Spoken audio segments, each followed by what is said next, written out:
শুরু থেকেই বলি, গতকালকে হঠাৎ করে কল আসে যে বিথিতে এরকম রাস্তায় একটা দুর্ঘটনা ঘটেছে, তো এটার জন্য ইমিডিয়েটলি ওই জায়গায় আমাদেরকে যেতে হবে। তা আমরা কোনো কিছু চিন্তা না করি, কোনো কিছু না জেনেই সোজা আগে চলে যাই, আর যাওয়ার পথে বাকি ডিটেলসগুলো আসলে আমরা নিই কি হয়েছিল।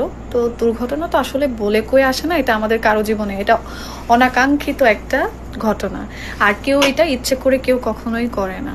তো যাই হোক, আল্লাহর রহমতে সবাই ভালো আছে। হয়তো ইনজুরিটা হয়তো বা কম বেশি হয়েছে, বাট মোটামুটি সবাই ভালো আছে। একটা অটোরিকশার সাথে এটা একটা সংঘর্ষ হয় আসলে। মোটামুটি গাড়ির অবস্থা অনেক খারাপ, বাট বিথি আলহামদুলিল্লাহ অনেক ভালো আছে। এবং অটো চালক মামা বা ওনার সাথে আরেকজন ছিল, ওনারাও সবাই ভালো আছে, মোটামুটি সবাই ভালো আছে, সব কিছু মোটামুটি ঠিকঠাকই আছে। বাট আর এবার বাকি থাকলো, আমি যাই নাই কেন?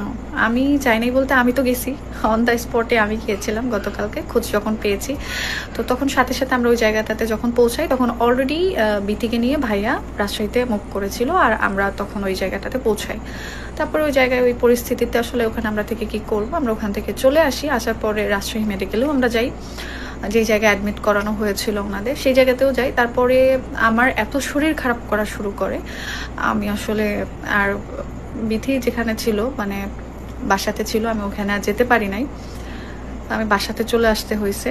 অ্যান্ড তারপরে আপনার কমেন্টের এখন রিপ্লাই দিচ্ছি। আসলে এখন অনেক মানুষ হয়তো অনেক রকম কথা বলছেন, যারা অবশ্যই ওয়েল উইশার আছেন, যারা ভালো চাইতেছেন, বা অনেকেই বলতেছেন আল্লাহ বাঁচাই দিছে। হ্যাঁ, এটা ঠিক, এটা তো আসলে কেউ ইচ্ছে করে করে না। দেখেন আজকে আমাদেরকে এভাবে আপনি আঙুল তুলতেছেন, আল্লাহ না করুক এটা যে কারোর সাথে ঘটে যেতে পারে। আমাদের লাইফ না হলে এরকম আমরা বুঝে নিলাম, মানে বিথিকে যারা এরকম ভাবে বলতেছেন, বাট নেগেটিভ কথা বলতেছেন। বা দেখেন ওই অটো চালক মামার ভাগ্যে কেন তাহলে এটা থাকলো? হতেই পারে, জীবনে কি এরকম অ্যাক্সিডেন্ট বাই রোডে বা এরকম দুর্ঘটনা কি আশেপাশে আর ঘটতেছে না? তাহলে কি ঘুরিয়ে পেঁচিয়ে আমাদের প্রফেশনটাকে আপনারা কেন এভাবে দায়ী করেন, কেন আমাদের কাজটাকে এভাবে দায়ী করেন? আর বাকি থাকলো ভিডিওর কথা, আমি যে গেছি এটা ভিডিও করে কি আপনাদের দেখাইতে হবে? দেখাইলে হয়তো আপনারা ট্রাস্ট করবেন, আর না দেখাইলে কেন? না দেখাইলে কি ভালোবাসা চলে গেল? মানে না দেখাইলে আপনারা হলো মানে কি দেখাবেন তাহলে? কি বলবেন? মানে কোনো কথা শোনাবেন আমাকে না গেলে? আমি তো আজকে রাজশাহীতে নাও থাকতে পারতাম, আমি তো আজকে ঢাকায় থাকতে পারতাম, আমি তো আজকে অন্য জায়গায় থাকতে পারতাম, বা হতেই তো পারে এরকম, তাই না? সব জায়গায় সব সিচুয়েশনে আমার বান্ধবী যে আমাকে পাবে বা আমি তাকে পাবো, এটা তো নাই হইতে পারে, তাই না? সিচুয়েশন তো এরকম নাই হইতে পারে সব জায়গায়, সবভাবে এভাবে বলা ঠিক না আসলে। জেনে বুঝে তারপরে হয়তো বলা দরকার। যেটা জানেন না সেটা নিয়ে না বলাই ভালো, না খোঁচানোই ভালো, আমি যেটা মনে করি।